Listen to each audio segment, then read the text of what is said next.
ओम।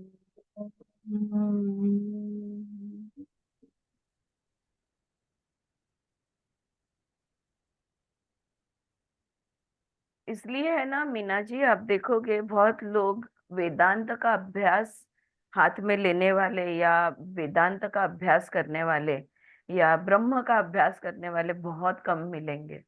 क्योंकि ये विषय है, हम बहुत कुछ बात कर रहे हैं, कुछ नहीं है उसकी। हम्म।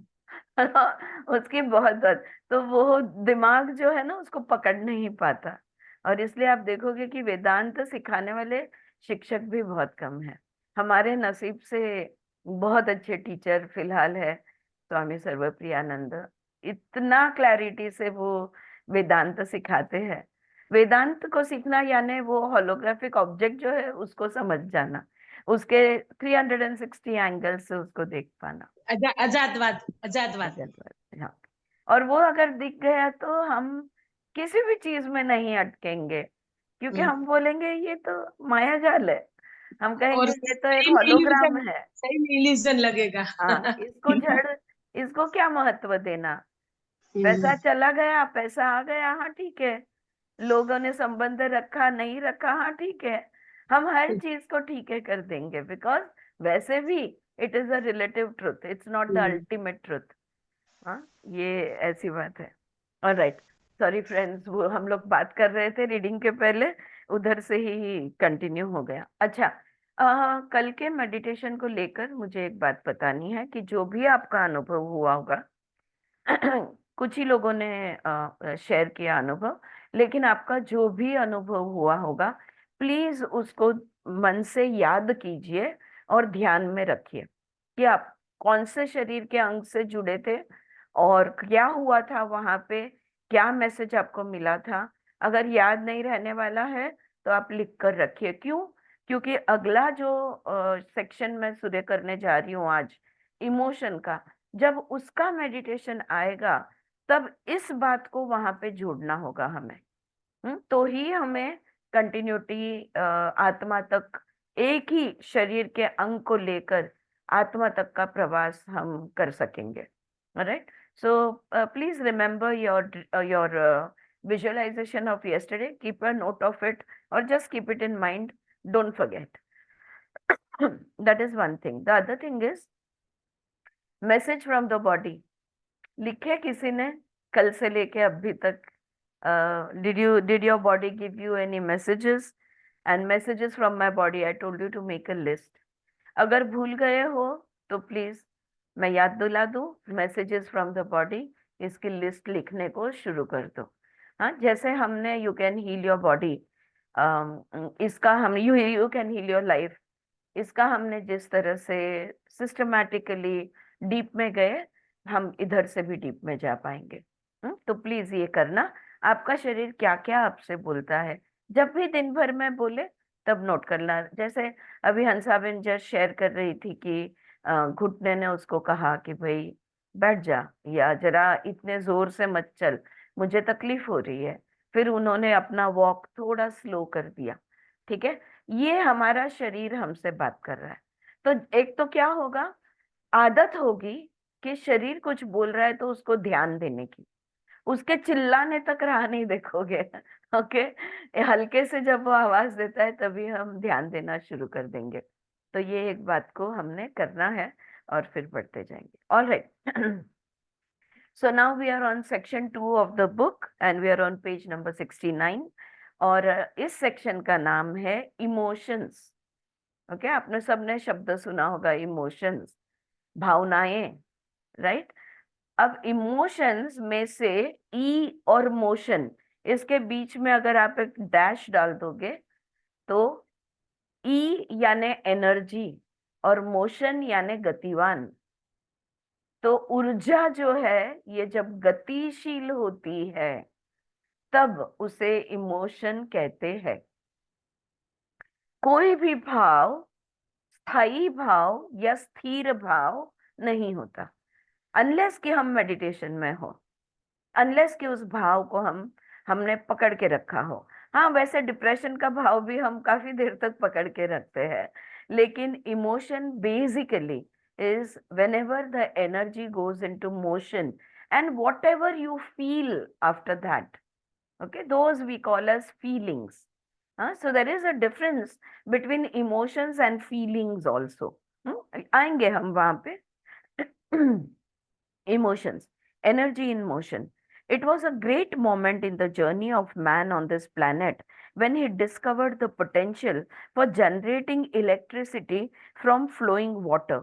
It has now become one of the largest sources of power all over the world. देखो, मनुष्य के जीवन में जब पानी की शक्ति से ऊर्जा की निर्मित की, यानी इलेक्ट्रिसिटी बनाई गई, हाँ, हाइड्रो इलेक्ट्रिसिटी जिसको हम कहते हैं, कि पानी की ऊर्जा में से जब हमने इलेक्ट्रिसिटी बनाई, मनुष्य के लिए ये बहुत ही महत्वपूर्ण क्षण था। और ज्यादातर दुनिया में आज जो भी इलेक्ट्रिसिटी है, ये ज्यादातर इलेक्ट्रिसिटी पानी से तैयार की जाती है। In those early days of my childhood, I would never have thought that the gentle river that flows by my ancestral house back in the village that I was born in went on to supply power for some of the largest industries of my country. कह रहे हैं, मेरे बचपन में मेरे मतलब हमारे खानदानी जो हमारा घर था गांव के अंदर, तो हमारे गांव के घर के पीछे बहुत आराम से बहने वाली नदी, हाँ, जैसे हमारी गोदावरी यहाँ पे बहती है, बहुत ही आराम से बहने वाली जो नदी थी, इस नदी से हमारे देश के बहुत बड़े औद्योगिक यानी इंडस्ट्रियल एरिया को इलेक्ट्रिसिटी मिलेगा, या इस हल्के से प्यार से बहने वाली नदी से इलेक्ट्रिसिटी निर्मित होगी, ये मैंने कभी सोचा भी नहीं था। My brother and I were used to be splashing around in the waters every afternoon when we got back from school. In fact, it was in those waters that I had learned to swim. I thought of it as our private swimming pool. यहाँ पे वो कह रहे हैं कि school के बाद मेरा भाई और मैं नदी में जाया करते थे और वही पानी में खेला करते थे। और इनफैक्ट हमने स्विम करना भी, पोहणं म्हणतो ना आपण, हमने स्विमिंग भी इन्हीं पानियों में, इसी पानी में हमने सीखा, इसी नदी में हमने सीखा। और मुझे तो लगता था ये हमारा प्राइवेट स्विमिंग पूल है, ऐसा मैं समझता था। When I was a few years older, I was very disturbed one evening when I saw on television that the same friendly neighborhood river had caused immense destruction due to flooding further down into the plains. और कुछ सालों बाद मैं शहर में रह रहा था, टीवी पे बैठकर मैं उसी नदी का चित्र देख रहा था, और उस नदी को बाढ़ आ गई और बहुत सारे घर, और वो जो दोस्ती का एक वातावरण हुआ करता था, वहां पे इतना तूफान आ गया। In those days, when the river was more like a personal friend to me, someone I could talk to and share all my secrets with, I was shocked and upset that it was capable of such behavior. अरे, वो नदी तो मेरी दोस्त थी, उसके साथ मैं बातें करता था, मेरी सारी दिल की बातें मैं उसे बताता था, और ये नदी इस तरह बिहेव कर सकती है, इस तरह उसका रूप हो सकता है, उसका बर्ताव हो सकता है, ये देखकर मैं शॉक हो गया था। As I grew older, though, I began to learn and to appreciate the different facets of this grand, magnificent neighbor that I was fortunate enough to grow up with. लेकिन जैसे जैसे मैं बड़ा हुआ, तो मैंने देखा कि इस नदी का अलग अलग रूप होते हैं, मैंने ये समझा। और ये जो नदी, जो मेरी प्यारी एक दोस्त हुआ करती थी, इसके बहुत सुंदर सुंदर अनेक रूप होते हैं। Before long I was able to see a fascinating similarity between my childhood friend and myself and human beings in general. और जैसे मैं बड़ा होते गया, समझदार होते गया, ध्यान में आया कि ये मेरा दोस्त और मेरे बीच में जो नाता है, और वैसे देखा जाए तो सारे मनुष्यों के बीच में जो नाता है, इसमें बहुत साम्य है, इसमें बहुत सिमिलैरिटी है। I realized that the origin or source of a river is not really determinable in physical terms. अब ये नदी का जो भी उगम स्थान है, वो जहां से उसका उगम स्थान होता है उसका, और नदी की का पात्र जिसको हम कहते हैं, जहां से वो बहती है उसका वैसा देखा जाए तो उगम स्थान का रूप और जहां से वो बहती है ये बहुत अलग होता है। बहुत इससे कोई मायने नहीं रखता ये। Okay. Most of the greatest rivers originate from a small spring somewhere up in the mountains. बड़ी से बड़ी नदियां, इनका अगर आप उगम स्थान देखोगे ना, जैसे मैंने नर्मदा का देखा है, कितना प्यार से कितने आराम से छोटी सी शुरू होती है, और अभी तो कुछ 500 मीटर नहीं जाती तभी तो उसका प्रचंड बहुत ही बड़ा रूप हो जाता है। We are on page number 70, 71. I'm starting to read now, and we are reading on emotions. Yes, Sheetal, that was it, 71. I realized most of the greatest of river originate from a small spring somewhere up in the mountains. Although the location of this spring is identifiable when it has reached the surface, its exact source is always intriguing. अच्छा, वो उगम स्थान का भी जहां से वो पानी दिखने को शुरू होता है उसको हम पहचान सकते हैं, लेकिन वो जिस अंदर से कहाँ से आ रही है ये हमें इसका कभी पता नहीं चलता। वो जहां से उसका रूप शुरू होता है, जैसे गंगा ले लो या गोदावरी, कोई भी नदी आप ले लो, जहां से उसकी शुरुआत होती है, जब से अपीयरेंस आता है हम उसे पहचानते हैं। लेकिन वो जहां जिस गहराई से वो ऊपर आई है या गहराई से जहां से वो निकली है, वो गहराई हमें कभी देखने नहीं मिलती। Although the location of the spring is identifiable when it has reached the surface, its exact source is always intriguing. How deep within, how much below the surface do we have to go to find the first drop of the water that goes into becoming the river? Is it even possible? Hmm? पहला बूंद कोई भी नदी के उगम स्थान के गहराई में जाकर उसका पहला बूंद देखना नामुमकिन है। क्या ये शक्य भी है, वो पूछ रहे हैं। Alright, is it even possible? The origin, I presume, goes back to the same uncharted territories that carry the secrets of our origin, the origin of life. हम जब अस्तित्व में आते हैं वहां से जीवन शुरू होता है, लेकिन ये शरीर धारण करने से पहले, पहला श्वास लेने से पहले क्या हमारा अस्तित्व नहीं था? बिल्कुल था। अगर हम वेदांत समझे, अगर हम ब्रह्म को समझे तो हमें पट जाएगा कि हाँ बिल्कुल था। लेकिन क्या हम उसे जान सकते हैं? है ना, बहुत कम लोग हैं जो जान पाएंगे। तो बिल्कुल वैसा ही है कि जो अभी महसूस हो रहा है, सपोज अभी मुझे क्रोध आ रहा है, या समझो खुशी मेरे ऐसे, या हंसी मेरे पेट से निकलने की तैयारी में है, लेकिन वो कहाँ से आई, उसके उगम स्थान पे उसका पहला अपीयरेंस नहीं पता। Are you getting it? बात समझ में आ रही है? राइट।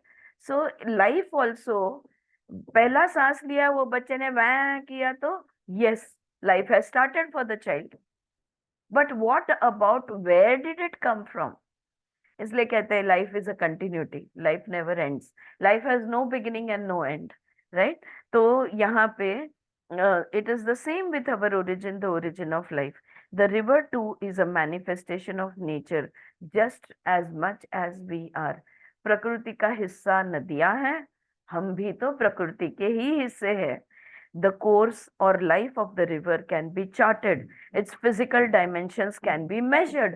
अब देखो, एक बार नदी आ गई ओके, जहां से दिखना शुरू हो गई, उसके बाद वो कहाँ से बहती है, उसका मार्ग जो है, ये हम इसको पूरी तरह से जान सकते हैं, उसका ड्राइंग निकाल सकते हैं, सब कुछ कर सकते हैं। और वो कितनी बड़ी है उसका पात्र कितना बड़ा है, उसकी गहराई कितनी है, इन सब चीज को हम नाप सकते हैं, इसका मेजरमेंट्स हम ले सकते हैं। It too has a body that lies within the boundaries defined by its banks. अब जमीन में एक खड्डा है या जमीन में एक चैनल है, और उस जमीन से वो नदी को आकार जो मिलता है, और ये नदी जो बहती है, तो उसको भी एक शरीर तैयार हो जाता है। जब जमीन के दो किनारे, जिसको हम नदी के दो किनारे कहते हैं, नदी के दो किनारे क्या है, मिट्टी ही है, जमीन ही है, पृथ्वी ही है। हम्म लेकिन उसके वो जो दो किनारे हैं, हम इसको इसका मापदंड इसको देख सकते हैं, उसका वो नदी का हम पात्र जिसको कहते हैं ना, यानी नदी का पात्र यानी नदी का शरीर होता है।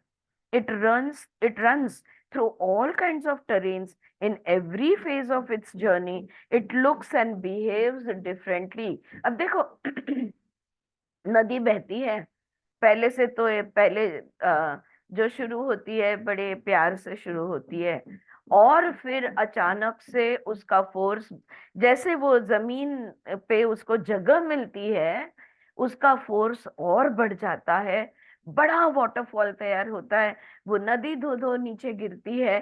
फिर अगर अगर स्ट्रेट ऐसा जमीन है तो वो जमीन पे से बहने लगती है, और फिर कहीं फिर पहाड़ के ऊपर एक एक ऊंचाई पे उसको जब नीचे जाने का समय आता है, तब वो फिर गिरती है, कभी उभरती है, कभी गिरती है, कभी प्यार से बहती है, कभी तूफान मचाती है। जो भी उसका मार्ग है, उस मार्ग से, उस मार्ग की तरह समय समय पर जो जो हिस्से में वो जहां जहां पहुंचती है, उसके हिसाब से उसका बर्ताव होता है। अगर किसी ने प्यार से शुरुआत उसकी देखी ना हो, और उसने सिर्फ इतना बड़ा पात्र देखा हो, वो क्या कहेगा, अरे ये नदी तो समुंदर की तरह फैली हुई है। और जिसने उसको ऊंचाई से गिरते हुए देखा हो, वो क्या कहेगा, बड़ी तूफानी है, इतनी जोरों से गिरती है, क्या उसका रूप है, ऐसा बोलेगा, राइट। और जिसने उसको बड़े प्यार से आराम से बहते देखा होगा, वो कहेगा यार ये नदी तो मेरी दोस्त है, गाने लिखेगा, कितनी प्यारी है, कितनी सहज से बहती है। तो जहां जहां से वो चलती है, उस तरह से उसका बर्ताव, उसका व्यवहार होते रहता है। दिखती भी अलग है और वर्तन भी अलग है। Fascinatingly, belying its calm exterior, the way it looked in my neighborhood, if we look just below the surface, beyond the obvious, the one quality to the river that is unmistakable is the sheer energy of it. It is energy in motion.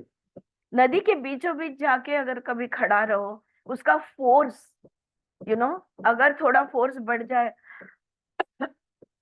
हमारे एक यहाँ पे एक जगह है, तो उसके पत्थर पर हम, वहां से नदी बह रही है, और हमने थोड़ा सा पानी के अंदर पैर वेर डाल के हम वो पत्थर पे बैठ गए थे, और थोड़ी देर के बाद ध्यान में आया कि अपना शरीर सरक रहा है। हम्म अचानक ध्यान में आया कि खेल रहे थे, मस्ती गप्पे मार रहे थे, और अचानक ध्यान में आया कि मैं सरकी। तो मैंने बोला मैं कैसे सरकी। अचानक उन्होंने पानी छोड़ दिया, तो पानी का बहाव बढ़ गया था, और पानी में उतना फोर्स था कि वो पत्थर पे बैठे हुए मुझे उसने हिला दिया। तो एक बात पक्की है, उसका रूप कोई भी होने दो, लेकिन उसके अंदर एक ऊर्जा है, एक शक्ति है, एक ताकत है। ठीक है। So it is energy in motion. तो ये ऊर्जा वो है जो गतिमान है, जो गति में है। तो ये ऊर्जा स्थिर ऊर्जा नहीं, गतिशील ऊर्जा है। We all have a miniature version of this beautiful phenomena within each one of us. अब देखो, हमारी भी तो, हमारे जीवन का तो वही हाल है। हाँ, ये नदी कैसे कैसे मार्ग से, कौन सी परिस्थितियों से, कैसे कैसे पृथ्वी के ऊंचा नीचा से ऊपर नीचे से वो बहती आई है।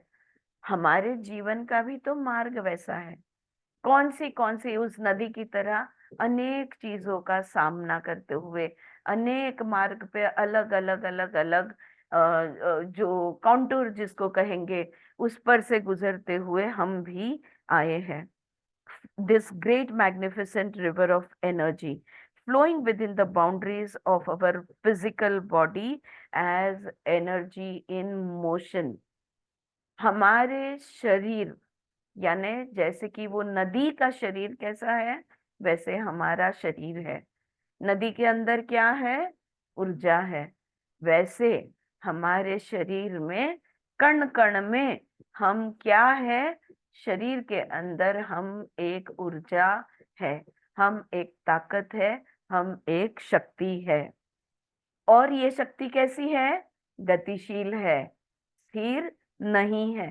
Continuous motion, continuous movement, continuous कार्यरत है।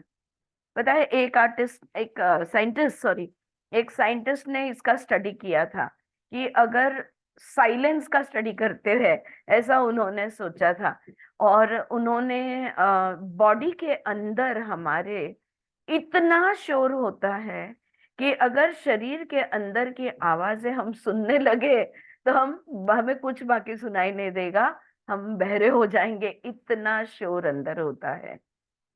हृदय का चलना, हार्ट बीट्स है, हमारा खून जो है खड़खड़ बह रहा है, हर पेशी अपना कार्य कर रही है, हर पेशी में एक हृदय है। तो कण कण में इतनी ऊर्जा है, ये सारी ऊर्जा गतिशील है। If you listen to the sounds of that come from within your body, our ears will not be able to handle it. That is the power that we carry within the boundaries of our body. Okay, so this is the energy in motion, that which we commonly refer to as emotion। इसी को कहते हैं energy in motion, यानी emotion। Originating from an undeterminable source, our spirit condenses into a physical body in stages। देखो कहाँ से हमारा जो चैतन्य है, हमारा जो चित्त है, हमारा जो कॉन्शियसनेस है, इसका कहाँ से शुरुआत हुई हम नहीं जानते। लेकिन कहीं से तो भी शुरुआत उसकी हुई, और टप्पे टप्पे से धीरे धीरे लेकर स्टेजेस में ये शरीर हमारा तैयार हुआ। तो ये ऊर्जा जो है, ये जैसे गाढ़ी होती गई, as it began to condense. तो ये जैसे गाढ़ी होती गई, वैसे धीरे धीरे इसने, ऊर्जा ने शरीर का रूप धारण कर लिया। ठीक है। From the subtlest form which is consciousness itself, it begins to slow down its vibration. तो पहले हमारा अस्तित्व में जब हम आए, तब हम कौन से रूप में आए थे? हम चैतन्य के रूप में थे। कौन से रूप में थे? चैतन्य, यानी कॉन्शियसनेस, यानी चित्त के रूप में थे हम। लेकिन वो चित्त जो है, वो एक ऊर्जा, वो प्योर, उसको कहते हैं, चित्त को कहते हैं प्योर कॉन्शियसनेस। ऑलराइट। और ये जो प्योर कॉन्शियसनेस है, इसके वाइब्रेशंस, ट्रेमेंडस वाइब्रेशंस थे इसके। जैसे जैसे ये वाइब्रेशंस कम कम होते गए, becoming slower and denser progressively, धीरे धीरे इनके वाइब्रेशन स्लो होते गए, और जैसे मैंने कहा डेंस यानी गाढ़े होते गए, till it appears as the physical body. तब जाके हमारा शरीर का रूप हम उस ऊर्जा ने धारण किया। ओके। जैसे बाफ होती है, देखो, बाफ जब ठंडी होती है तो पानी की बूंदों में बदलती है, और ये पानी की सारी बूंदें अगर आपने एक कटोरी में ले ली तो क्या बन गया? एक पानी का जड़ पानी, लेकिन फिर भी बहता पानी। और अगर उसको आपने फ्रीजर में डाल के बर्फ में कन्वर्ट कर दिया, तो उसको क्या हो गया? एक शरीर मिल गया। तो जैसे बाफ से बर्फ का जो जैसे प्रवास है, वैसे हमारा कॉन्शियसनेस टू बॉडी, ठीक है, from our consciousness to body. As the vibrations slow down and as we become denser and we condense, we will turn into a physical entity, या physical रूप हम ले लेंगे. There are therefore several levels of existence to us, forming what is often referred to as an aura. तो हमारे कई शरीर हैं. ओके, तो जैसे पंचकोश आप सबने सुना होगा. हाँ, अन्नमय कोश, प्राणमय कोश, मनोमय कोश, विज्ञानमय कोश, आनंदमय कोश, और फिर उसके बाद अंदर आता है आत्मा. ये तैत्तिरीय उपनिषद में पंचकोश का वर्णन किया है. कोई कोई और ग्रंथ है जिसमें 7 कोश दिए हैं, 11 कोश तक भी दिए हैं, कि बहुत सारे कोश है.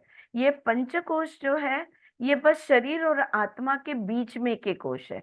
शरीर यानी अन्नमय कोश, और फिर 4 और कोश, और फिर आत्मा. लेकिन ये आत्मा जो है ये भी हमारा कॉन्शियसनेस, चित्त, प्योर कॉन्शियसनेस, चित्त का रूप है. लेकिन चित्त भी कहाँ से आया? चित्त भी कोई बड़े चित्त का हिस्सा होगा ना. बहुत सारे चित्त ये किसी एक बड़े चित्त से आए होंगे. हाँ, जिसको हम चिदाकाश कहते हैं, कि चिदाकाश से ये सारे अलग अलग अलग होकर आते हैं. So we will go into cosmic consciousness. तो इस तरह से बहुत सारा. एनीवे, इन शॉर्ट, शरीर के आवरण होते हैं और इस आवरण को हम कहते हैं aura. One of the levels of our aura that is subtler than our physical body is our emotional body. तो मैंने अभी क्या कहा? हमारा शरीर यानी अन्नमय कोश, जो अन्न से बना है वो. उसके बाद में उससे सूक्ष्म होता है प्राणमय कोश, जो प्राणों से बना है. हाँ, वो होता है प्राणमय कोश. उससे सूक्ष्म होता है मनोमय कोश. यहाँ पे हम उस मनोमय कोश की बात कर रहे हैं, जिसको इंग्लिश में कहेंगे इमोशनल बॉडी, यानी मनोमय कोश. Our emotional body is like the flowing river. It is energy in motion flowing within the confines of our physical body. तो ये जो हमारा मनोमय कोश है, ये जो हमारा इमोशनल बॉडी है, ये उस नदी की तरह गतिशील है. कहाँ है इसकी गति? कहाँ से बह रहा है? शरीर के अंदर वो गतिशील है. राइट? तो शरीर के अंदर वो कंटिन्यूस गति में है. Very similar to the river, our emotions are constantly changing course. अब नदी का कैसे मार्ग बदलते रहता है, कभी ऊपर कभी नीचे, हमारे भाव भी. हाँ, ये जो मनोमय कोश के जो भाव है, जो भावनाएं हैं, ये भी उस नदी की तरह बहते हैं. मार्ग इसका बदलते रहता है, going up and down depending on circumstances and situation. परिस्थिति के अनुसार ये ऊंचाई पे जाता है, फिर नीचे गहराई में उतरता है. तो इसका जो चढ़ना उतरना जो है, ये हमारी बाह्य परिस्थिति, हमारी अवस्था पे निर्भर करता है. Alright. The health of our emotions depends on its ability to keep flowing. मनोमय कोश अच्छा तब रहेगा जब ये इसमें ऊर्जा गतिशील रहेगी. अगर ऊर्जा बहना बंद हो जाती है, आ रही है बात समझ में? अगर ऊर्जा को बहने नहीं दिया जाता और उसको अटकाया जाता है या पकड़ के रखा जाता है, भावनाओं को अगर हम व्यक्त नहीं करते, भावनाओं को हम अगर पकड़ के रखते हैं, भावनाओं को हम गतिशील होने नहीं देते, तो अब आप आरती मैम, सोच लो. जी हाँ, जी. तो ये स्वादिष्टान चक्र से हुआ ना? हाँ, जल तत्व है स्वादिष्ठान चक्र का. हाँ, अगर आप चक्र चक्र और नाड़ियों की बात करेंगे तो पृथ्वी तत्व है मूलाधार, जहाँ पे शरीर धारण है. पानी जब उसमें आता है, जब मूलाधार से ऊर्जा स्वादिष्ठान तक पहुंचती है, तब वो जल रूप ले लेती, यानी बहने लगती है. बराबर है, सही बात है. All right. Is this clear what he is trying to say? Right? If we stop our emotions from flowing, from being expressed, then we are in problem. Emotions have to flow because they are energies and they are in motion. You cannot, we do, but we cannot, we should not. Okay, we have to express, allow the emotions to flow from within the body. Okay, not store them somewhere, hold them somewhere, right? So this is what he's saying here. There where was I? Yeah, very similar to the river, our emotions are constantly changing course, going up and down depending on circumstances and situations. The health of our emotion depends on its ability to keep flowing. अगर अच्छी तरह से बहते रहे तो हमारा मनोमय कोश बिल्कुल स्वस्थ रहेगा. All right. Just as the mighty waters of the river have the ability to drive gigantic turbines and generate unimaginable power, our emotions drive our lives. Okay. जैसे पानी की ऊर्जा में वो ताकत है कि इतनी बड़ी बड़ी जो टर्बाइंस होती है, इस टर्बाइंस को वो घुमा दे और उसमें से इलेक्ट्रिसिटी का निर्मित करे या इलेक्ट्रिसिटी निर्माण हो, वैसे ही हमारा जीवन, हमारी भावनाएं जीवन को आकार देती है या हमारे जीवन को चलाती है. Quite like the steam that drives the engine, our emotions drive our body engine. देखो, वो जो ट्रेन जो है, ये ट्रेन का इंजन जो है, ये स्टीम पे चलता है, राइट? वैसे ही हमारा शरीर, हमारा इंजन जो है, ये भाव यानी भावनाएं यानी इमोशंस पे चलता है. The efficiency and the health of this engine therefore are directly related to the health of our emotions. देखो कितनी आसानी से, यानी हमारा बॉडी अगर हेल्दी रहना है तो बॉडी के अंदर बहने वाली इमोशन हेल्दी होना जरूरी है. अगर हमारे इमोशंस बिगड़ गए तो बॉडी बिगड़ जाएगा. सही बात है की नाही? पटलं का? किती सहज त्यांनी समजावून सांगितलं की इमोशन्स म्हणजे बॉडीच्या आतली ऊर्जा. ही जर ऊर्जा थांबली किंवा अटकली किंवा धरून ठेवली तर शरीर मध्ये बिघाड येणार. as simple as that, right?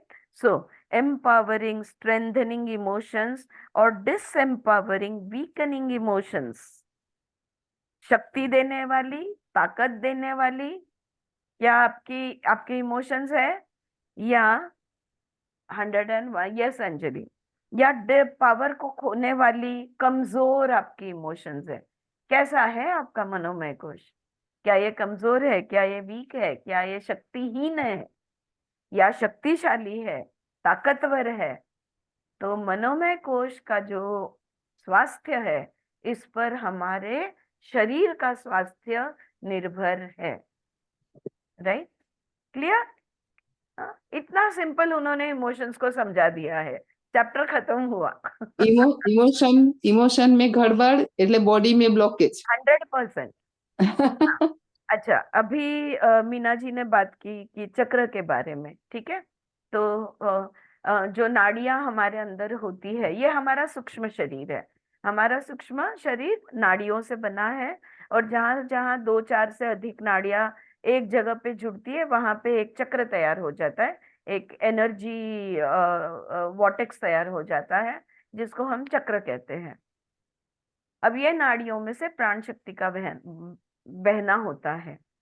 लेकिन हमारा प्राण जो है, ये सब कुछ अपने साथ लेकर चलता है. कल हम हमारे प्राण के साथ कैसे शरीर के अंदर घूमे, है ना? हम हमारे नाड़ियों में से, हजारों पाथवेज में से, हमारे श्वासोच्छ्वास के साथ हमारे सर से लेके पैर तक पूरे शरीर में हमने हमारा ध्यान को घुमाया.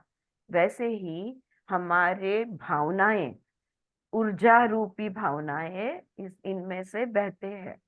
अगर इसमें ब्लॉकेजेस आ गए तो वो शरीर को 100% बिगाड़ेंगे। सही है ना? राइट? ओके, समरी पढ़ते हैं। We all have a miniature version of a beautiful river within each one of us, the great magnificent river of energy. तो ये जो बहती ऊर्जा है, ये जो गतिशील ऊर्जा है, हम सबके अंदर होती है। Flowing within the boundaries of our physical body as energy in motion is that which we commonly refer to as emotion. ये जो भाव है, जो भावनाएं हैं, जो हमारे शरीर के अंदर बहती है, इसे हम ई डैश मोशन, यानी वो ऊर्जा, एनर्जी जो गतिशील है यानी मोशन में है। There are several levels of existence to us, forming what is often referred to as an aura. तो हम सिर्फ शरीर हमारा अस्तित्व है? नहीं, हमारे अनेक स्तर है, हमारे अनेक लेयर्स है, हमारे अनेक कोश है, और इसमें से ये जो अलग अलग कोश है, इनको अगर हम देखेंगे तो इससे हमारा ऑरा बनता है। From the subtlest form, which is consciousness itself, energy begins to slow down in vibration, becoming slower and denser progressively till it appears as the physical body. तो अति सूक्ष्म रूप हमारा, सब अति अति सूक्ष्म रूप यानी हमारा चित्त, हमारा चैतन्य, चैतन्य की शक्ति, इसके वाइब्रेशंस जैसे कम होते हैं, इसकी गति जैसे कम होती जाती है, और ये धीरे धीरे गाढ़ी बनती जाती है, तब जाके एक पॉइंट पे हमारा शारीरिक रूप तैयार होता है। यानी हम कौन है? हम चित्त है, हम चैतन्य है। Who are we? We are energy bodies, right? हमारा कण कण चैतन्य से भरा हुआ है। One of the levels of our aura that is subtler than our physical body is our emotional body. हमारे अन्नमय कोश यानी शरीर से एक सूक्ष्म जो कोश है वो है मनोमय कोश। Our emotional body is like the flowing river. It is energy in motion, flowing within the confines of our physical body. तो हमारा जो मनोमय कोश है ये बहती नदी की तरह है, और शरीर जैसे इसके किनारे है, और वो किनारों के अंदर वो बहती है। The health of our emotion depends on its ability to keep flowing. ये जो हमारे भावनाएं हैं, इसका आरोग्य उसकी गतिशीलता पे निर्भर है। अगर वो बहते रहे तो वो स्वस्थ रहेंगे, अगर वो बहना उनका अटक जाए या रुक जाए तो बिगड़ जाएंगे। Like the steam that drives the locomotive engine, our emotions drive our body engine. जैसे ट्रेन का इंजन जो है ये स्टीम पे चलता है, और वैसे ही हमारा शरीर जो है ये हमारे भावनाओं पे चलता है। तो भावनाएं हमारे जीवन को चलाती है। क्लियर है? कोई शंका, कोई सवाल पूछो अगर है तो। जी जी हॅलो हाँ, बोल ना। हा मला म्हणजे या लेसन मधलं नाही पण मागच्या लेसन मधलं मला विचारायचंय आपल्याला आपण मग ते ह्याच्यात वाचलं होतं अभ्यास केला होता एका सेलचं आयुष्य किती असतं हाँ, 120 दिवस। आठवतंय का हो, हा 120 दिवस बरोबर. आपण आता मागच्या लेसन मध्ये जे की मेमरीज आपल्या आयुष्य म्हणजे जन्माने पुढे पुढे पुढे येत असतात बरोबर मग आहे. हे कसं कोरिलेट काय कोरिलेट करायचंय? इमोशन्स. 120 दिवस एका सेलचं अगं आयुष्य ते आहे फक्त म्हणजे असं पेशी, पण त्या पेशीची जागा दुसऱ्या पेशीने घेतली की नाही, तर हो. दुसऱ्या पेशीमध्ये ती स्मृती जी आहे ना ती सूक्ष्म रूपात कॅरी फॉरवर्ड होते. अच्छा ते हा, जसं आपण एक शरीर सोडतो, दुसरं शरीर धारण करतो, तेव्हा आपल्या स्मृत्या आपण घेऊन येतो. ते स्टोअर मध्ये कुठेही टाकत नाही आपण, किंवा बाहेर कुठेही जागा नाहीये जिथे आपल्या म्हणजे आपण अस्तित्वाला मध्ये आल्यापासून आपण मिनरल लाइफ, हमने मिनरल लाइफ जी होगी, एनिमल लाइफ जी होगी, बर्ड लाइफ, प्लांट लाइफ, सारे and many many human lives, ये सारे आयुओं की जो भी हमारी स्मृति है, अब भी वो कहाँ पे है? अब भी यहाँ पे है। उसको अच्छा, क्या नहीं, हमने किसी स्टोर हाउस में छोड़ा नहीं है कि उसको कर्म संस्कार जिसको हम कहते हैं, उन स्मृतियों को कहीं हम रख नहीं आए हैं, हम हमारे साथ ही आती है। उसी तरह से एक पेशी मरने पर दूसरी पेशी उसकी जगह जब लेती है, उसी को उन्होंने सेल्यूलर मेमोरी कहा है। तो वो स्मृति जो है ये ट्रांसफर होती है, वो कैरी फॉरवर्ड होती है, ट्रांसफर भी नहीं बोलूंगी, कैरी फॉरवर्ड होती है सूक्ष्म रूप में। हा.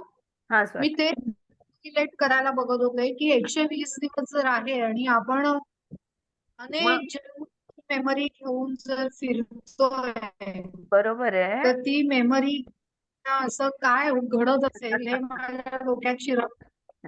पण हे शिरतं ना डोक्यात की शरीर एक सोडलं आणि दुसरं शरीर घेतलं, दूसरा अगर जब हम नया जब जीवन शुरू करते हैं, नया रूप लेते हैं, तब हमारी कर्म की गठड़ी हम लेकर आते हैं, सारे कर्म संस्कार हो, हमारे साथ ही है, हमसे अलग हम्म. कुछ भी नहीं है। देयर इज नॉट म्हणजे इवन अ आपण जे god which is separate from us, वो परब्रह्म भी आणि हमसे अलग नहीं है, कोई हम कुछ भी चीज हमसे अलग नहीं है, एक ही सत्य है, वो है हम, उसमें सब कुछ आ गया, कॉस्मिक एनर्जी, मग एवरीथिंग। जी रिवायरिंग आपण जे म्हटलं, रिवायरिंग म्हणजे आपण अफर्मेशन मधून हे जे बदलायला बघतो ते म्हणायला पाहिजे. तो आता एफर्मेशन किंवा वायरिंग चेंज करण्याबद्दल जो जो भी हम बात कर रहे हैं ना, वो जो हमारे अभी की जो ऊर्जा है, उस ऊर्जा से जिस वो वाली ऊर्जा जिससे हमें तकलीफ हो रही है, उसको बदलने की कोशिश, यानी रिवायरिंग। हा.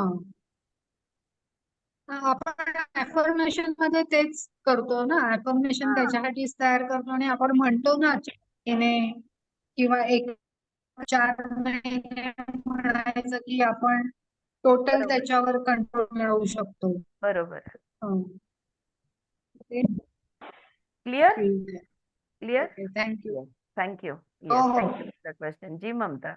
मैम मैम मैं ऐसे ही मजाक में बोल रही हूँ। हम लोग कभी कभी हमारे वैल्यूएबल्स है ना बहुत याद से एक जगह पे रखते हैं और वो जगह भूल जाते हैं। भूल जाते हैं। और मैं ये रीवायरिंग है ना वापस उनको ढूंढने का काम है। काम है। Perfect, beautifully said. हाँ ममता कह रही है कि हमारी बहुत कीमती चीज है जिसको हम कहीं तो भी ध्यान से रखते हैं और यस फिर यस भूल जाते हैं कि हमने कहाँ रखा है। उसको ढूंढने की क्रिया यानी रिवायरिंग। बहुत अच्छे ममता, वेरी गुड। आपण पूर्ण आहोत म्हटल्यावर ते आपल्याकडे असायलाच पाहिजे. मग ऑलराइट, ठीक है। अभी ये इमोशन सबके ध्यान में आ गया, भावनाएं जिसको वो एक ऊर्जा है जो गतिशील है और शरीर के किनारे के अंदर वो बहती है। Alright, okay. अब नेक्स्ट चैप्टर जो है मेरा सबसे फेवरेट है। अगर मुझे ये दो चीजें कुछ समझी होगी तो ये डॉक्टर न्यूटन के माध्यम से, उनके वर्कशॉप में, उनके लेक्चर्स के माध्यम से और ये किताब में ये वाला चैप्टर पढ़ने के माध्यम से मुझे समझी है। इस गति चैप्टर कम का होने नाम से क्या होता है? नहीं, गति कोई ऊर्जा जो है ना चारू जी, ऊर्जा जो है ये इसकी गति कम होती है तब वो सूक्ष्म से स्थूल रूप लेती है, वो जड़ बन जाती है, अदृश्य से दृश्य में आती है। ठीक है, हाँ, जो दिखती नहीं थी अब दिखने लगती है, यानी जड़ हो जाती है, यानी रूप धारण करती है। ओके, हाँ, तो ये चैप्टर है, इसका नाम है लव एंड फियर। लव यानी प्रेम और फियर यानी भय, डर। Okay, love and fear. When I was in high school, there were times when we senior students were asked to supervise the younger children during their activity class. It was a sort of training for us as well. I think it used to be called S.U.P.W. Okay, वो कह रहे हैं जब मैं high school में था तब हम जो सीनियर बच्चे थे, हम जो हमसे जूनियर बच्चे हैं, उन जूनियर बच्चों के एक्टिविटी क्लास को ध्यान देने के लिए या सुपरवाइज करने के लिए हमसे कहा जाता था। और इस ट्रेनिंग को, ये हमारी ट्रेनिंग होती थी, और इस ट्रेनिंग को कहते थे SUPW, यानी socially useful and productive work. इसका फुल फॉर्म है socially useful and productive work. Outwardly, we would always complain about how boring it was to watch out these messy kids and so on. अच्छा, जब भी ये class होता था तो हम लोग ऐसे ही बाहर से ऐसे, क्या कंटाला यार, वो बच्चों को जाके देखो, वो टिल्लू पिल्लू कुछ कुछ एक्टिविटी करते हैं, उनको देखते बैठो, ये कितना बोरिंग काम है, ऐसा हम किटकिट करते थे। On the inside, though, there were times when I was fascinated by their behavior and found it quite interesting. तो ये बाहर से सब लोग ही टिटी कर रहे हैं तो मैं भी करता था, लेकिन अंदर से एक्चुअली इन बच्चों को देखना, उनको ऑब्जर्व करना, मुझे बहुत ही मजा आता था। मुझे बहुत इसमें बहुत कुछ नई चीजें देखने को मिलती थी। The way they thought and the way they talk to each other and so on. कि ये छोटे छोटे बच्चे हैं, इनकी सोचने की प्रक्रिया कैसी है, ये एक दूसरे के साथ किस तरह से बात करते हैं, इनके बीच में क्या क्या इंटरेक्शन होता है, ये सारी चीजें देखने में मुझे बहुत मजा आता था। There was a period when I, along with a couple of my classmates, were asked to supervise cookery class for 6 years old. तो एक बार ऐसा हुआ कि 6 साल के बच्चों का कुकरी क्लास यानी खाना पकाने का वर्ग था, ओके, और वो हमने सुपरवाइज करने का था। We were to assist the teacher in charge. अब हर क्लास की एक टीचर तो होती है, तो वो टीचर की मदद करने के लिए हमसे कहा गया था। इसका ऑडियो चालू है। हाँ, तो we were to assist the teacher in charge. An incident in one of those classes is very vivid in my mind. और वो जब वो सुपरवाइज करने में गया था, एक क्लास की बात है जो मेरे आज भी मुझे बहुत अच्छी तरह याद है। During that particular class, these kids were supposedly being assessed on their expertise in kitchen. तो उस वर्ग में ये बच्चे किचन में यानी खाना पकाने के रूम में यानी किचन में वो कितनी अच्छी तरह एक्सपर्टली काम करते हैं, ये हमको इस पर हमें मार्क्स देना था। The cooking of course was very very basic, meant to be more of a fun thing. अच्छा, कोई बड़ा उनको कोई रेसिपीज बनाने नहीं बोला था, 6 साल के बच्चे थे, छोटी छोटी चीजें बनाने को इनको कही गई थी, और एक्चुअली मजा आने के लिए ये क्लास रखा गया था। I remember one kid in particular who was asked to make an after meal dish and was given a bowl of diced fruits, some biscuit, a cake and sweetened cream. अब इसमें से एक बच्ची थी, वो बच्ची को कहा था कि डेजर्ट आपने बनाया है, हाँ, खाने के बाद का मीठा आपको बनाना है, और वो मीठा बनाने के लिए उसे कुछ फल काट कर दिए गए थे, कुछ बिस्किटें दी गई थी, थोड़ा केक भी दिया गया था, और थोड़ी मीठी मलाई जिसको स्वीटन क्रीम कहते हैं, हमारे यहाँ मिल्क मेड हम कहेंगे, हाँ, सबको पता है। तो ये सारे आइटम उस लड़की को दिए गए थे कि अब आप खाने के बाद का मीठा आपने बनाना है। I could see the look of seriousness and worry that came on the face of that girl. वो लड़की को जब ये चीजें दी गई तो वो बड़ी सीरियस हो गई, और उसके चेहरे पे एक फिक्र जैसी छाई हुई थी। Since she was my ward, I tried to talk to her to put her at ease. अब उस लड़की पे ध्यान रखने को मुझे कहा गया था, इसलिए मैंने सोचा चलो मैं क्यों ना बातें करके इस लड़की को थोड़ा शांत करूं, थोड़ा रिलैक्स करूं, ऐसा मैंने सोचा। She confided in me on how demanding a task she had been given. तो जब मैंने बातें करना शुरू की तो वो लड़की कहने लगी, देखा सबसे कठिन काम मुझे दिया गया है। ओके, कितना कठिन है और ये मुझसे करवा रहे हैं। She spoke as though her whole future was at stake as she was going to be given grades at the end of it. जैसे कि अब ये जो भी वो बनाएगी उस पर उसको मार्क मिलने वाले हैं, और उस मार्क पे उसका पूरा भविष्य, उसका पूरा आगे का जीवन जैसे कि निर्भर है। उस तरह से वो चिंतित थी। How can I be asked to do something so difficult? I am only 6 years old, she said to me. इतना कठिन काम कोई 6 साल के बच्चे को देते हैं क्या? ऐसा इन्होंने मुझे क्यों करने को बोला है? The little girl went through the entire class with anxiety written all over her face. और कितना भी कर लो, वो पूरा क्लास बड़ी चिंताग्रस्त चेहरा करके उसने वो पूरा, वो जो भी 1 घंटा है वो निकाला। Once she had done what she needed to do, very nervously and with sweaty palms, she offered it to the teacher and me. फिर उसको जो भी करना था वो उसने किया, और उसके हाथ में पसीना छूटा हुआ था, और बड़ी नर्वस होके उसने वो डिश लाके टीचर को और मुझे दी। She clearly could not understand the reason behind the smile that sprang on our faces. और हमको हंसी आ गई, और उसको समझ में नहीं आ रही थी कि हम इतना मुस्कुरा क्यों रहे थे। I, for one, could not help being amused by her serious concern about not going wrong. देखो वो चिंतित क्यों थी? कहीं मैं कुछ गलत ना कर लूं, ये उसकी चिंता थी। और क्या गलत हो सकता है इसके अंदर? ये बड़ा है ना लड़का, डॉक्टर न्यूटन उससे बड़े हैं, तो वो जानते थे कि इसमें कुछ गड़बड़ हो नहीं सकता। कोई भी चीज किसी भी चीज में मिला दे तो भी स्वीट डिश तो बनेगी ही बनेगी। तो उसकी चिंता को देखकर मैं मुस्कुरा रहा था, मुझे हंसी आ रही थी। As soon as I tasted her preparation, I told her how fantastic it was and even passed it around to some of my classmates who were with me. तो उसने जो भी बना के वो लाई थी, मैंने खाया और मैंने बोला वाह क्या बना है। और सिर्फ मैंने नहीं खाया, तो मेरे जो दोस्त लोग थे जो सुपरवाइज दूसरे बच्चों को कर रहे थे, उनको भी कहा खाओ खाओ, खा के देखो देखो कितना मस्त बना है।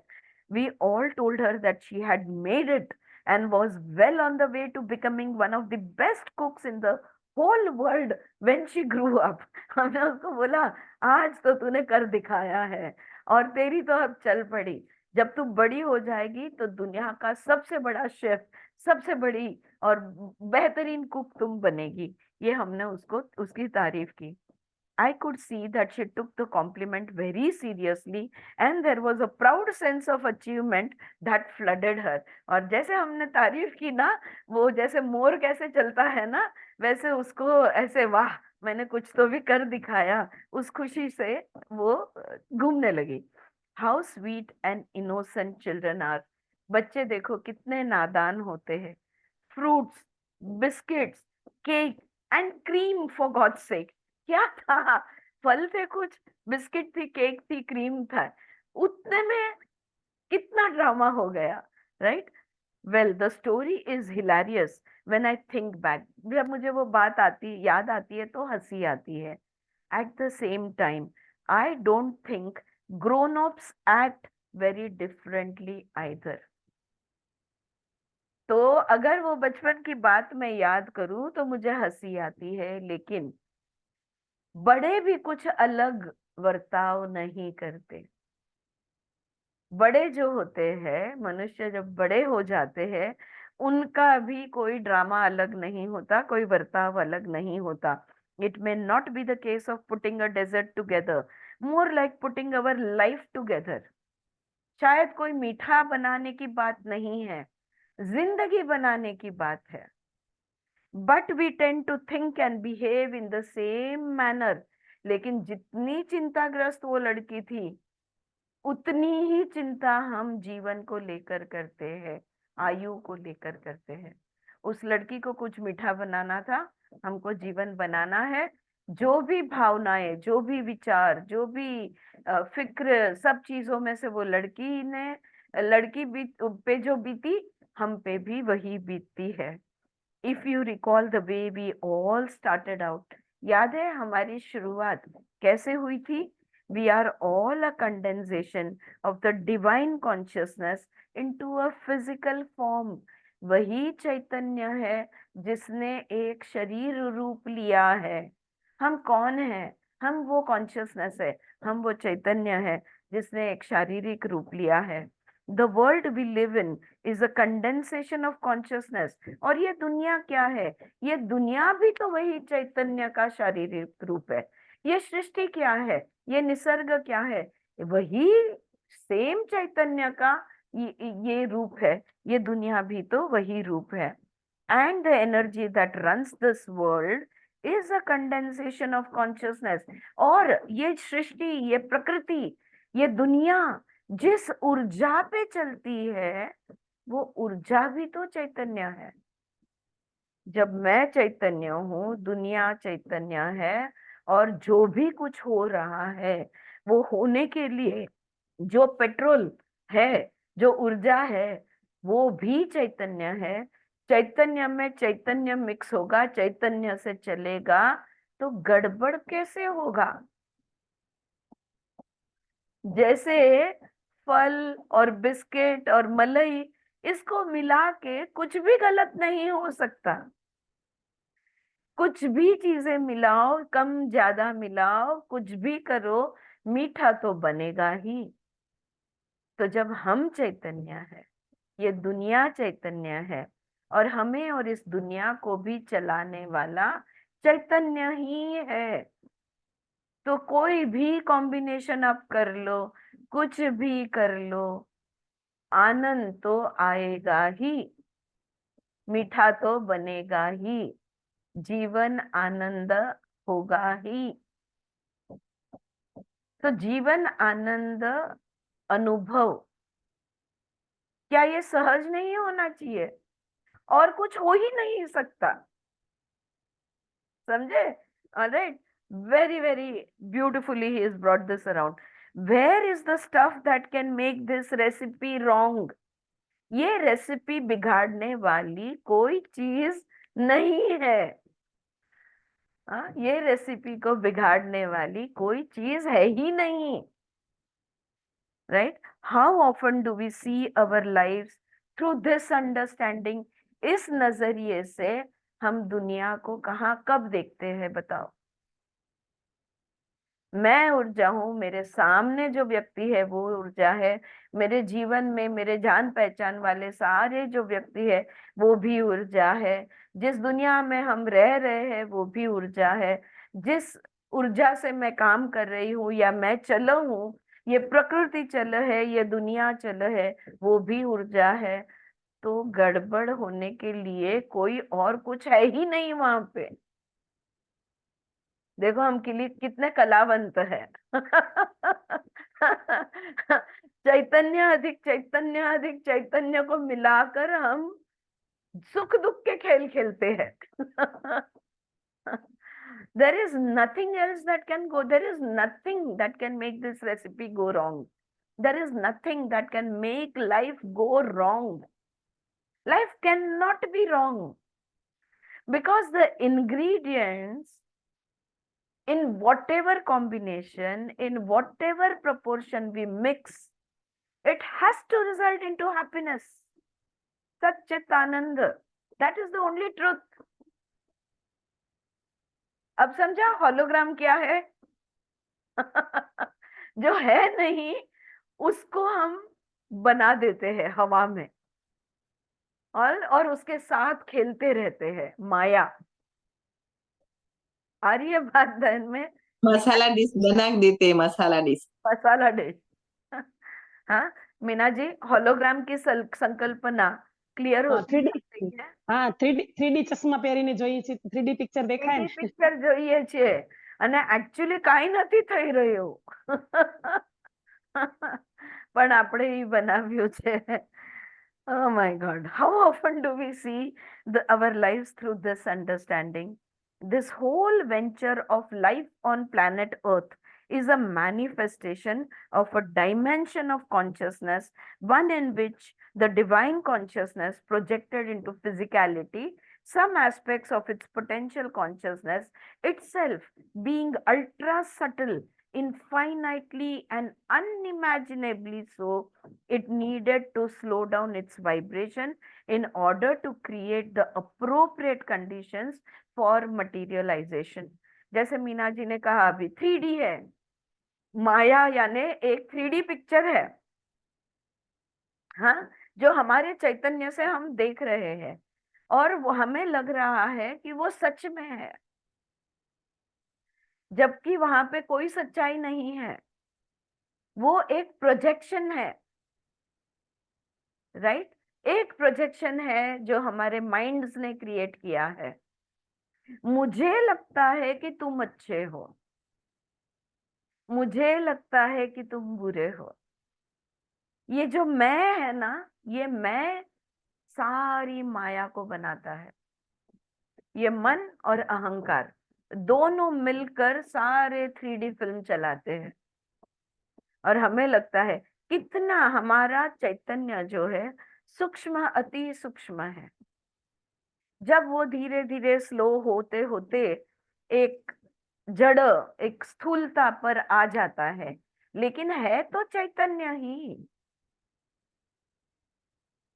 सब कुछ जब चैतन्य है तब ये खेल कहाँ हो रहा है और क्यों हो रहा है? या ये खेल सच है? That is why we call it the relative truth. पता है, मैं स्वामी सर्वप्रियानंद की पेन पर मैं पेन यानी फिजिकल पेन, हाँ, इस पर वो बात कर रहे थे, सिर्फ उसके बारे में बात कर रहे थे। तो वो बता रहे थे कि दर्द अलग अलग लेवल का होता है, शारीरिक लेवल पे होता है, फिर मानसिक लेवल पे, शारीरिक लेवल का दर्द खत्म होने के बाद भी मानसिक स्तर पे हम उसको सहन करते रहते हैं। याद है जब मुझे दर्द हुआ था, याद है जब मेरा ऑपरेशन हुआ था, तो अलग अलग लेवल पे हम पेन को बार बार फील करते रहते हैं, ये वो समझा रहे थे और उसमें और सूक्ष्मता बता रहे थे। लेकिन एक बात जो उन्होंने जो कही, वो मतलब बहुत ही to the, it was on the mark. दर्द सबको होता है, ठीक है, शारीरिक हो, मानसिक हो, दुख के सब प्रकार होते हैं, सब कुछ। फिर मेरा दर्द तुम्हारे दर्द से अलग कैसा?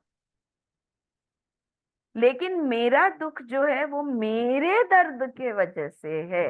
माई pain, the ego calls it my pain, it is special. बहुत अच्छा, बहुत सुंदर समझाया उन्होंने कि how the ego enters even into suffering, even into pain. अरे तेरे को क्या समझेगा मेरा दुख? मेरा दुख का अहंकार देखो, है ना? ऐसी कुछ बातें सुनते हैं तो लगता है मेरा शब्द ही बोलना नहीं है मेरा कुछ भी नहीं अहंकार को बिल्कुल बाजू में चुप बिठा देने का मन करता है। बहुत कम उठता है अहंकार, क्योंकि इस नजरिए से जब हम देखेंगे जीवन को कि चैतन्य अधिक चैतन्य अधिक चैतन्य, उसका परिणाम भी चैतन्य ही हो सकता है, सच्चिदानंद ही हो सकता है, और क्या हो सकता है? हाँ, लेकिन ये नजरिया नहीं लेते। Energy is a direct result of this process. Energy is a form of existence of this consciousness from which matter is born.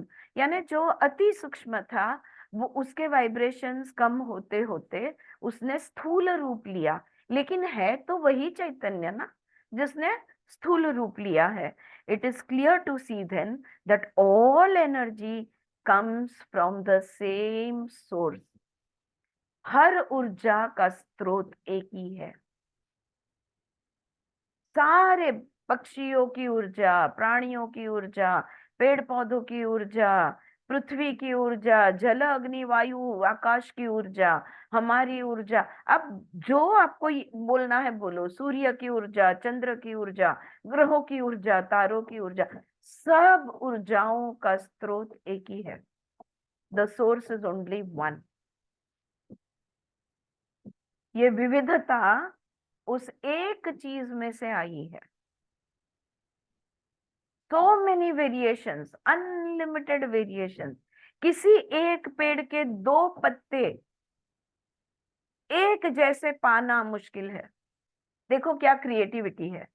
हम जब छोटे थे तो पीपल का झाड़ होता था ना, उसके पत्ते को किताब में रख देते थे तो जाली बन जाती थी। ये बनाने के लिए अगर अगर उसको जोड़ के कार्ड बनाना होता था तो एक जैसे दो पत्ते नहीं मिलते थे, थोड़ा तो भी उसको कहीं तो भी ट्रिम करना पड़ता था। So much of variations. What is it all? It is all energy. It is ultimately Chaitanya, right? Further, since this venture of physical existence is itself an outcome of the desire for experience by the divine consciousness. अच्छा, क्यों आए हम यहाँ पे? वो जो कुछ भी नहीं है ना, उसको कुछ तो होने का मन किया, परब्रह्म का मन किया, परब्रह्म ने इच्छा की कि कुछ तो मेरे में इतनी क्षमता है, कुछ तो मैं रूप धारण करूं, राइट? और ये पूरा ब्रह्मांड निर्मित हो गई, ये पूरा ब्रह्मांड बन गया। The intent is clearly one of. तो ये हमने क्यों किया, उसने क्यों ये इच्छा की? वो अनुभव लेना चाहता था। एकता का अनुभव है, द्वैत का अनुभव नहीं है। अद्वैत है खुद, लेकिन द्वैत का अनुभव नहीं है। अनुभव लेने के लिए स्थूल रूप धारण किया, ब्रह्मांड की रचना हुई, प्रकृति अस्तित्व में आई और अनेक रूप में खुद को देखने के लिए, अनुभव के लिए ये हुआ। द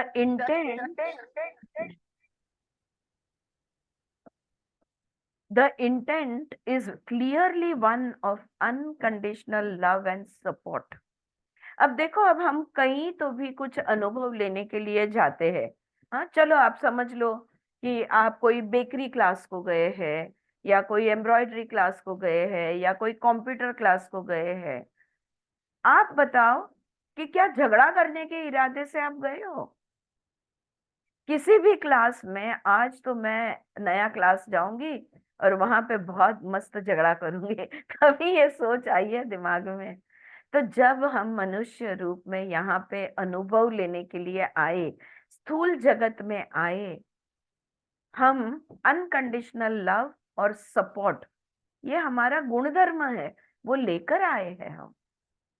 आधार देना हमारा स्वभाव है, सहज भाव है। प्रेम बिना किसी कंडीशंस के, मतलब व्हाट डू यू से फॉर अनकंडीशनल? बिना शर्त का जो प्रेम होता है, ये प्रेम भी करना, ये हमारा सहज भाव है, स्वभाव है। हम और कुछ हो ही नहीं सकते। परम आनंद, परम प्रेम, परम शांति, ये हमारा स्वभाव है। That is natural to us. Are we like that? अच्छा, we are like that. Do we feel like that? No. Right? उधर सब गड़बड़ है, इसलिए इतना अभ्यास करने को बैठना पड़ता है। Right? So, unconditional love and support. If you have a very strong desire to play tennis, and I also know that I have immense potential to make it really big in the game, I am not going to worry about the rigorous training. I would do it gladly.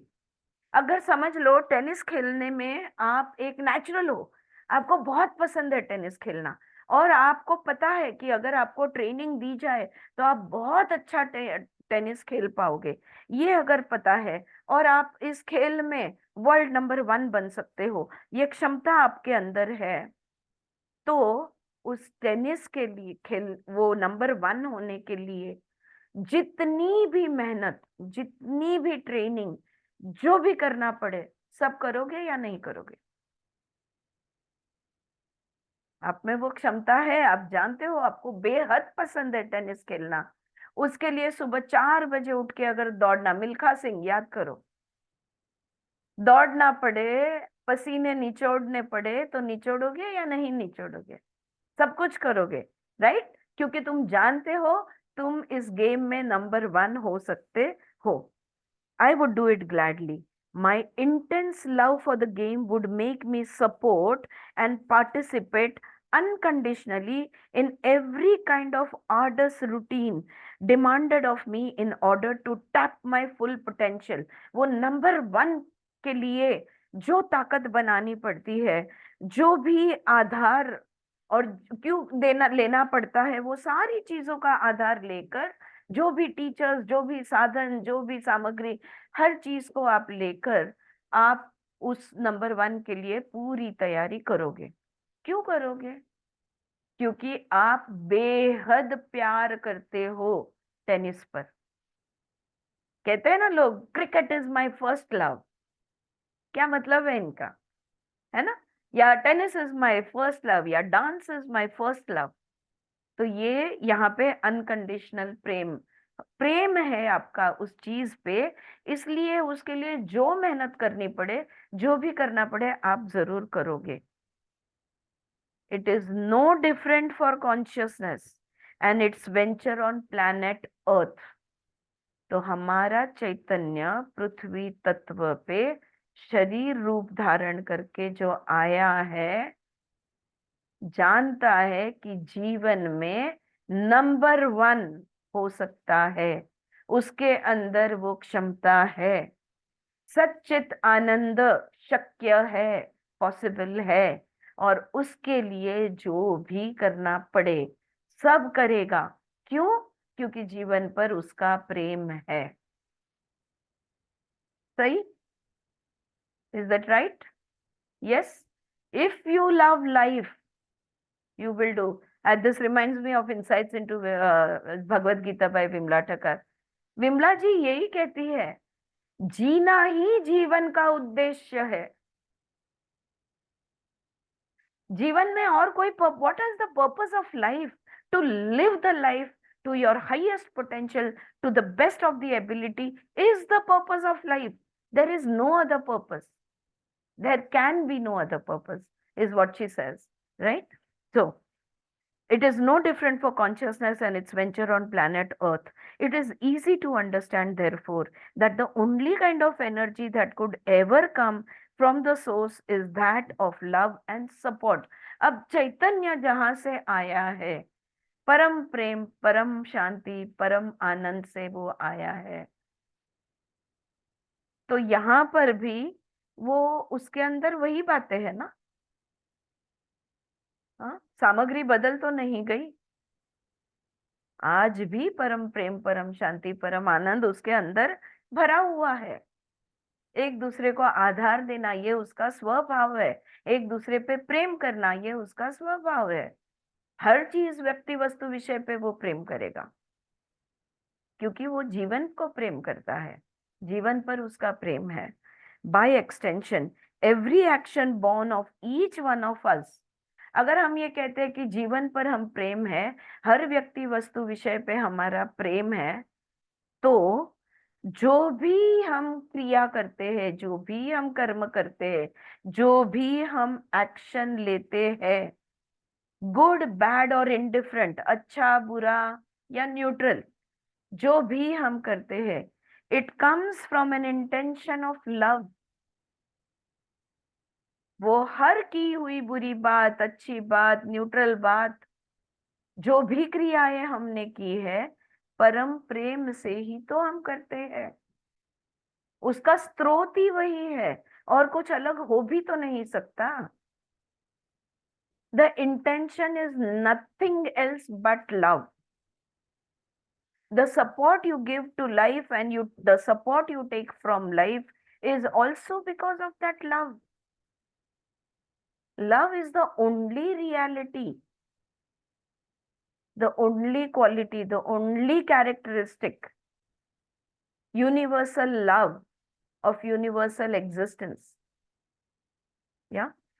So, in truth, there is only this energy of love that drives the whole wide world. कहते हैं वो यहाँ पर कि पूरी दुनिया जो चल रही है ना, बस इसके अंदर एक ही पेट्रोल है, एक ही फ्यूल है, और वो है लव, प्रेम। प्रेम के आधार पर पूरी दुनिया चल रही है। आपकी क्रिया, आपका कर्म, कर्म का परिणाम, अच्छा बुरा, कर्म अकर्म, निष्कर्म, कुछ भी होने दो, कैसा भी होने दो। क्या कहते हैं, श्वेत या कृष्ण कर्म, शुक्ल कर्म, शुक्ल अशुक्ल कर्म, जो भी है, कोई भी कर्म प्रेम का ही आधार होता है। अगर इस बात को हम मान ले, अगर हम इस पर विश्वास रखें, तो कोई भी परिणाम हम खुशी खुशी स्वीकार करेंगे। चाहे किसी ने भी किया हो और कुछ भी किया हो और उसका कोई भी परिणाम हो, सब हम खुशी खुशी स्वीकार करेंगे, क्योंकि हर क्रिया का आधार परम प्रेम है। क्योंकि हर चीज वही कॉन्शियसनेस, वही चैतन्य से बनी हुई है।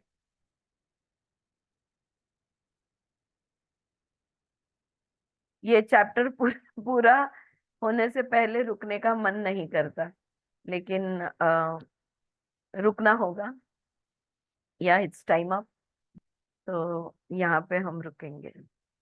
पर इस बात को आप जरूर सोचना, हाँ, please think about this, please take this perspective. If everything is consciousness, then whatever action is taken and whoever takes it, whether it is you or somebody else, चाहे आपके दोस्त हो, दुश्मन हो, कोई भी होने दो, every action taken by everybody in every way, it has to be based on love. The intention cannot differ. कोई किसी की बुराई करने के लिए नहीं निकलता। कठिन है ना? हाँ, मानना कठिन है, पचना कठिन है, difficult to digest, because we always say no, he meant to hurt me, उन्होंने जानबूझकर किया, वो मुझे सताना चाहते हैं, वो मुझे तकलीफ देना चाहते हैं, इसलिए वो ऐसा कर रहे हैं। अब ये थोड़ा अलग चश्मा, अलग नजरिए से देखना इस बात को, और कितनी सच्चाई है उसके बारे में थोड़ा चिंतन मनन कीजिए। तब तक कल फिर से मिलते हैं और आगे पढ़ेंगे। The chapter is not over, a few more paragraphs to गो।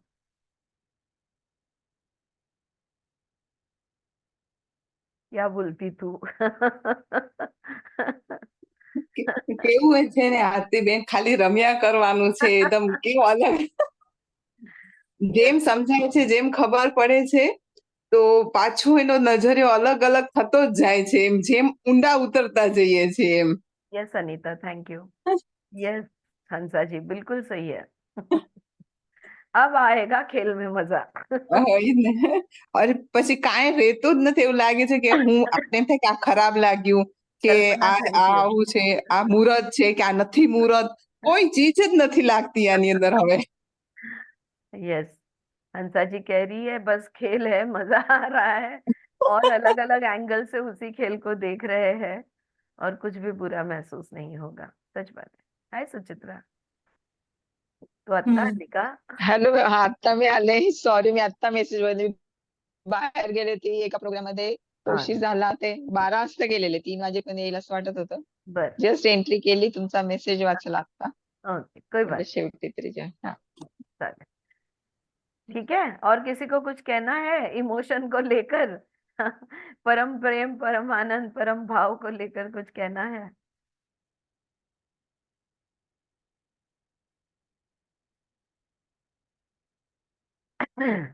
रुकते हैं?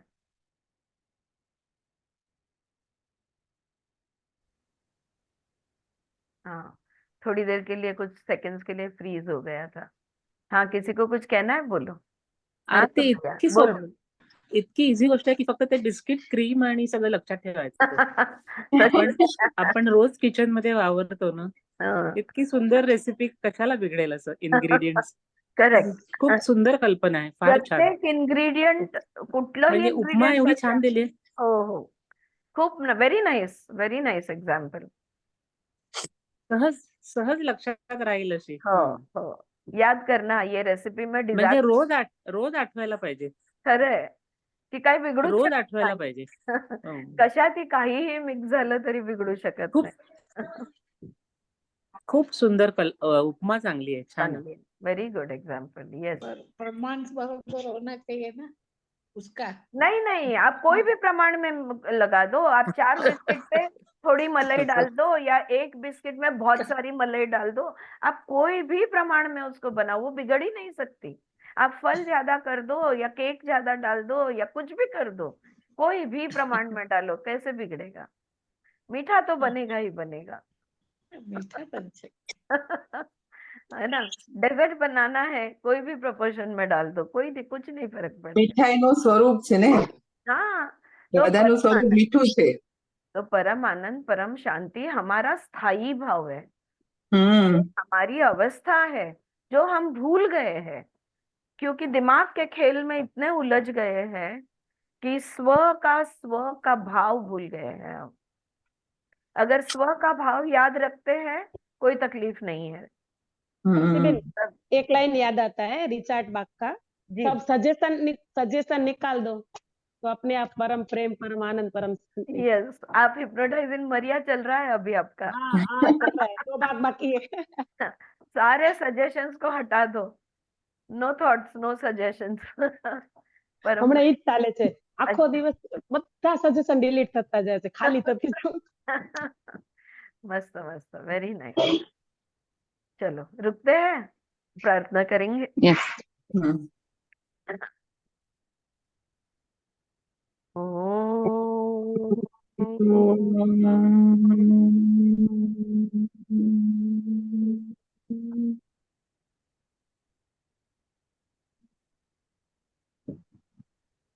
Yes. Thank you everyone. See you tomorrow. ધન્યવાદ.